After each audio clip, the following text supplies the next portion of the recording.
Okay, so today, continuing with what we were talking about on Thursday.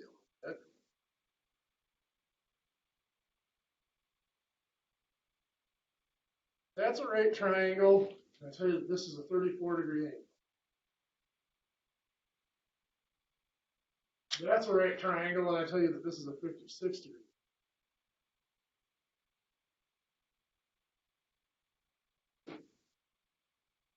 That side's 18 inches, 9 inches. We'll call this X. And we'll call this side up here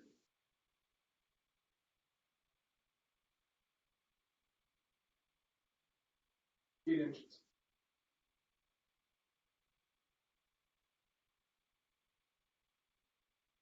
Just leave that. We'll call this side over here 6 inches. And we'll look for this side here.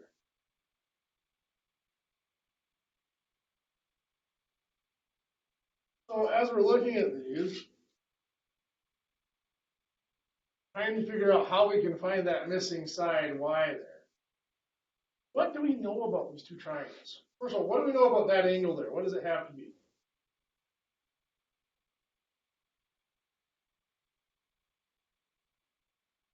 Well, we know the angles of a triangle add up to 180. So we take 180, we subtract 90 for the right angle.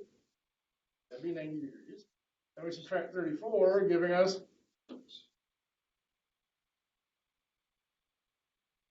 which? Same as the angle in the other triangle, right?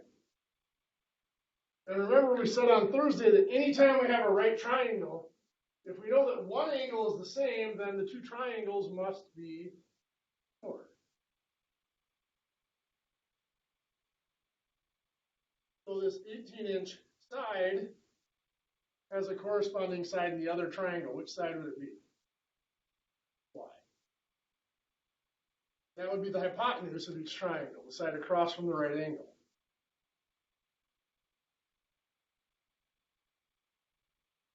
The 9-inch side then corresponds to, so we have a side where we know both lengths. We're going to go 9 compares to 6 as, which one's going to go on top here, the 18 or the Y? 18. 18 is from the same triangle as the 9, so Y goes on bottom. Remember, we have to have those relationships.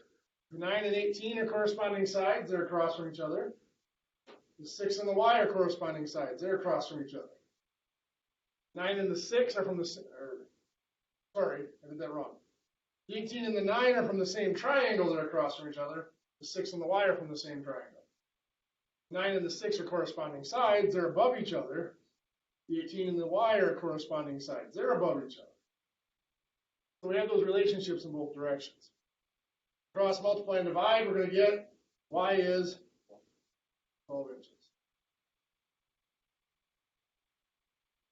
And again, that all comes from the fact that all right triangles, if they have one common angle, they will be similar. There's one common angle other than the right angle. Which leads us to some pretty interesting consequences.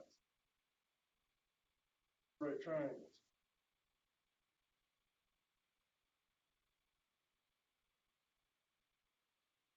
Got a right triangle here. I'm going to label this angle over here 29.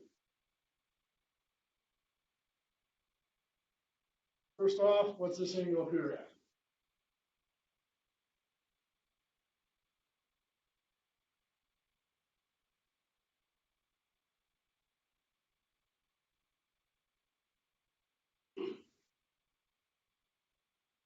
Now, if I draw a line from this vertex here, that's where the right angle is, over to the hypotenuse at a right angle. What's this angle here at? Because this now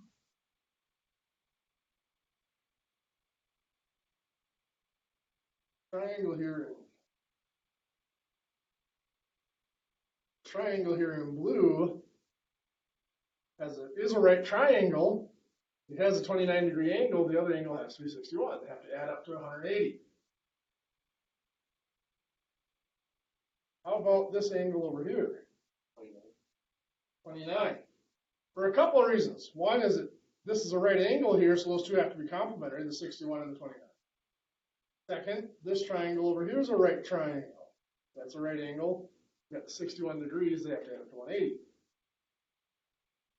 What this does is it creates three triangles that are similar. I call the length of this altitude is what it's called, because it goes from a vertex to the opposite side at a right angle.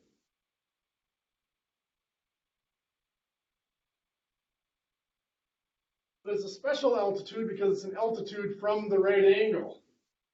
From the vertex, it's a right angle. If I give you, and I'm going to do another triangle without the angles in it, because angles in it, it screws everything up. I'm just going to tell you that's a right angle. This side over here is 10 inches, 4 inches, and 26 inches.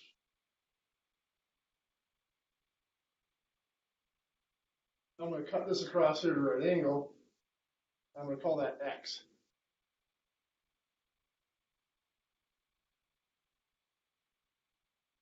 This distance from there to there, I'm going to call Y.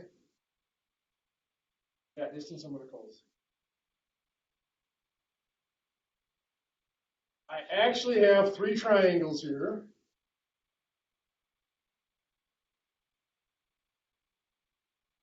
This one's going to be this one in red here. Here's the right angle. I realized I flipped orientations, but I did that on purpose so that it matched up with the main triangle here. This is Z. That's the short side. Short, remember the two sides that make the right angle are called legs. That's the short leg. The other leg would be which one? X, and of course the hypotenuse would be 10 inches.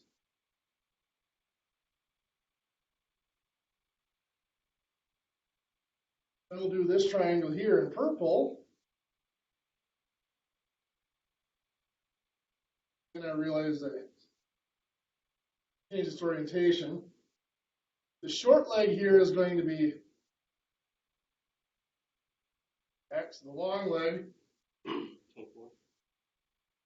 Purple. White. Y. The hypotenuse would be 24. Yep.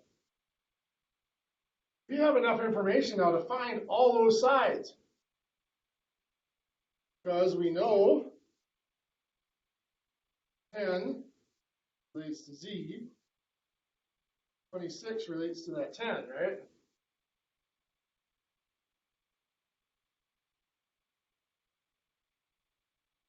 (26) relates to the 10, that's these sides, the hypotenuse of each, as 10 relates to Z. Cross multiply and divide here. 10 times 10 divided by 26.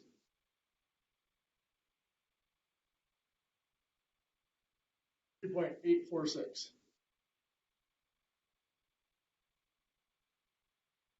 This here.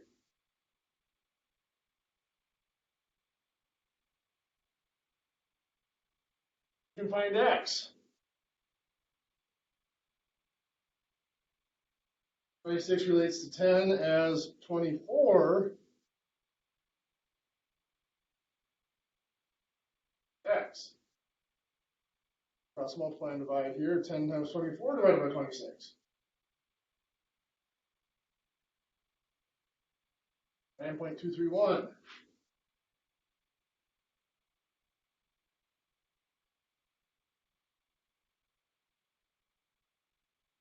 Now we can double check our work by looking at the purple triangle. We know that 10 relates to X there, 26 relates to the 24, and 24 relates to 1. So do 26 to 24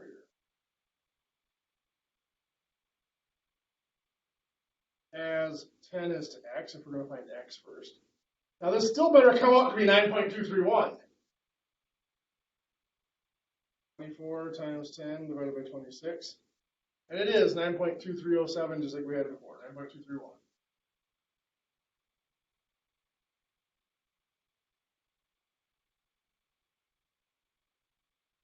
Then, of course, for y, we still got the 26 over 24 as 24 is to y.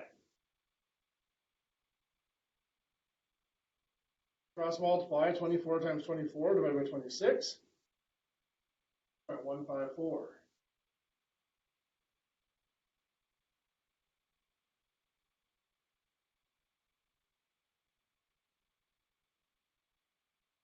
Y here.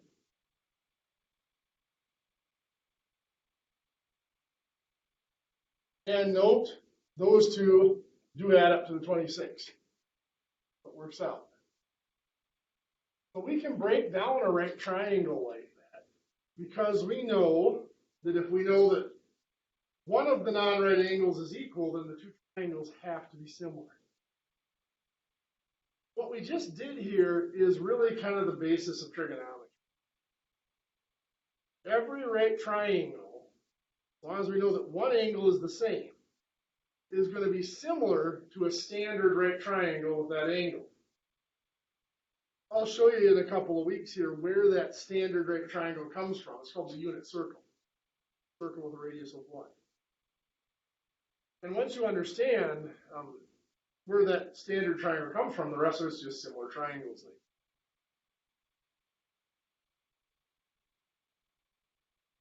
Now we had some other special triangles other than right triangles that we talked about. Let's talk a little bit about some special isosceles triangles.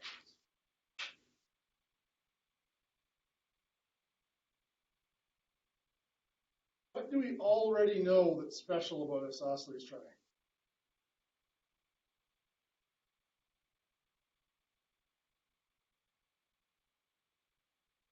Well, the definition of isosceles is two sides are the same, third one's different, right? What do we know about the angles then?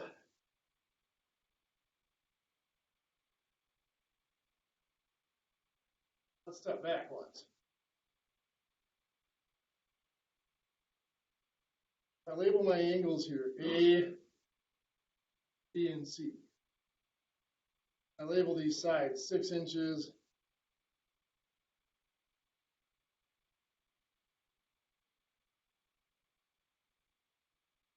which angle of that triangle is the largest?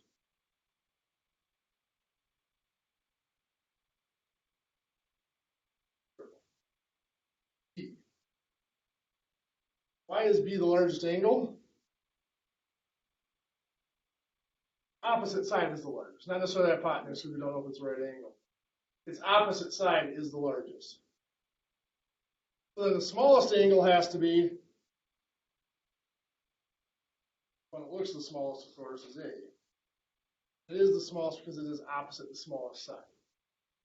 In a triangle, the largest angle is always opposite the largest side, and the other way around. The largest side is always opposite the largest angle. And the smallest angle is always opposite the smallest side, and again, the other way around. So up here, if two sides are the same, that means those two angles have to be the same. Because for one to be bigger than the other, the opposite side would have to be bigger. The opposite sides are the same, the angles have to be the same. So in an isosceles triangle, we know that we have those two opposite sides that are the same. If I were to tell you that this angle here, 40 degrees, could I find these two angles? Sure, I could. 2x plus 40 has to equal 180. I could solve that equation, or I could have just done 180 degrees minus the 40 degrees. This angle is 140.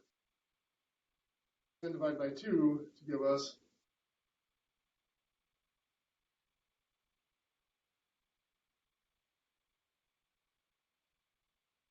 in an isosceles triangle, if we know one angle, we know all of the other angles.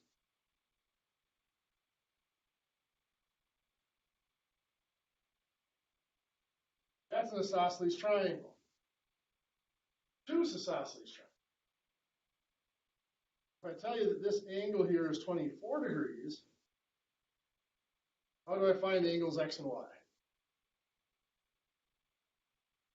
What do I know about angle Y?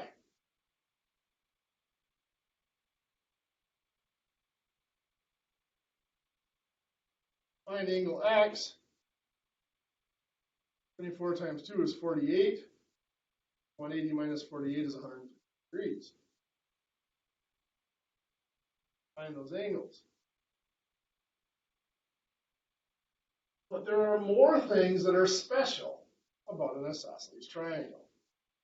Whether it's an acute isosceles triangle like this, or an obtuse isosceles triangle, this. Both of these triangles occur a lot in both construction and mechanics. Obviously, this one here looks familiar because every house you look at has a roof that looks something like that. This would be more for a mechanical wedge or anything like that. But I draw a line from this vertex up here. I'm talking about the angle between the two equal sides. The opposite side. I can do a few different things with it. I can create a median. A median cuts the opposite side in half.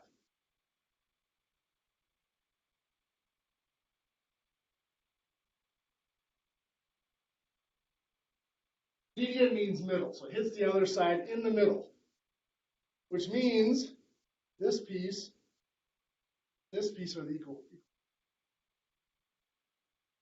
What do we now know about? There's two triangles formed here.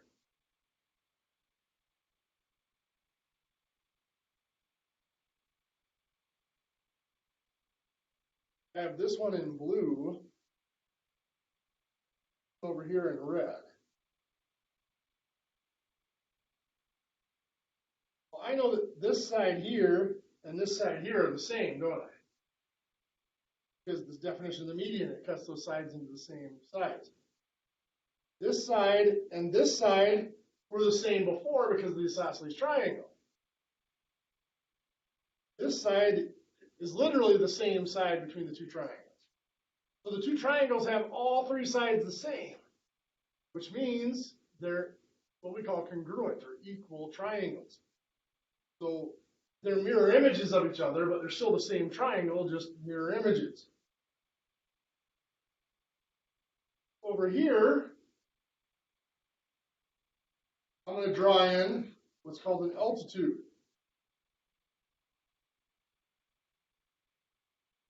I mentioned this word before.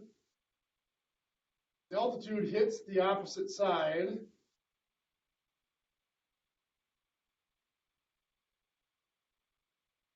at a right angle.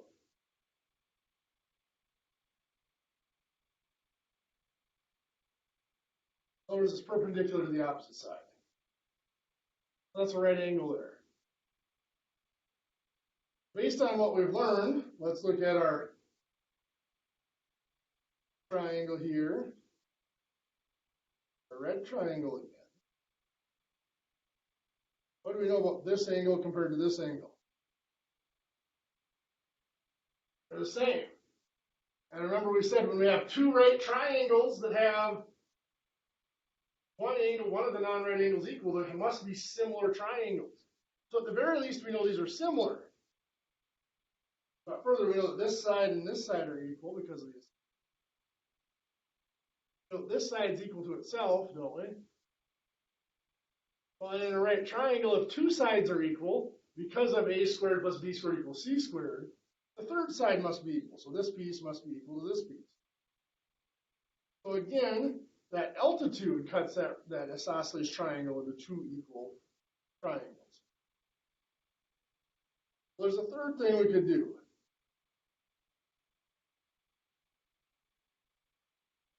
Called an angle bisector.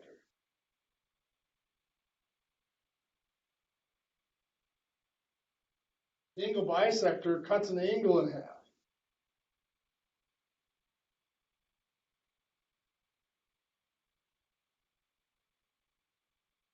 That means if I put this in here, I'm cutting this angle into two equal angles, half of what it was. I know that this angle and this angle are the same, right? Red angles are the same, two purple angles are the same. Well, in triangles, remember we said for similar triangles, we only need to know 2 out of the 3 angles are the same. Because the third one must be the same because they add up to 180. So this angle and this angle must be the same. What else do we know about those angles? They add up to a straight line. No. So they're supplementary. Two angles are the same and they add up to 180. Those angles must be, have to be right angles.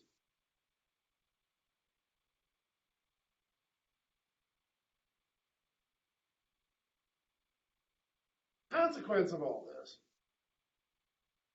in these isosceles triangles, the median and the altitude and the angle bisector are the same line.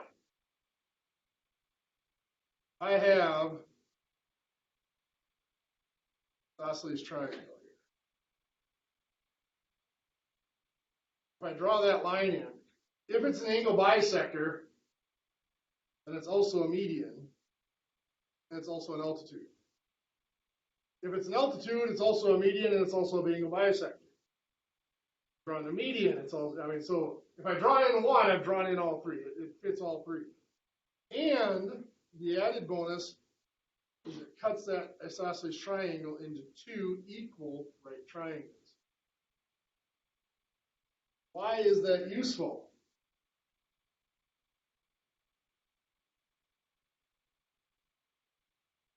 Common machining applications, the V-block.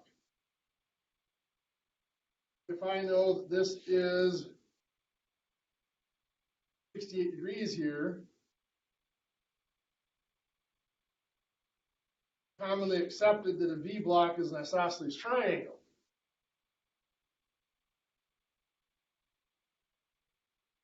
With our basic right triangle trig, we can't do anything with it because this is not a right triangle. But if I draw a line up through here, make it a right triangle, that is an altitude of that isosceles triangle, which, as we know, will cut this side in half. It's also a median in other words. And we'll cut this angle in half. So we have 2 34-degree angles down here instead of the 168 degree. Now it's a right triangle, and we know the angles, then we can work with it from there. This will be a very common theme for us as we start doing some of the machining applications. Take isosceles triangles and cut them in half to make right triangles.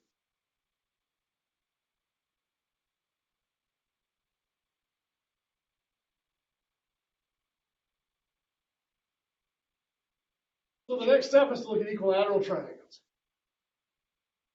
Equilateral triangles are really just isosceles triangles on steroids. All 3 sides are the same, right?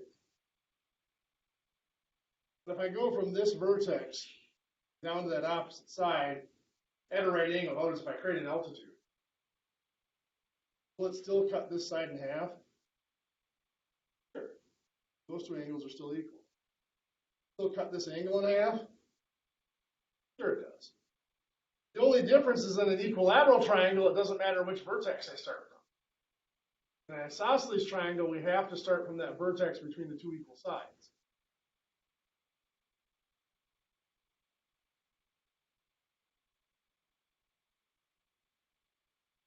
I realize the last couple of classes we've talked about a lot of theoretical stuff. Promise that things will start to come together into machining applications here really soon.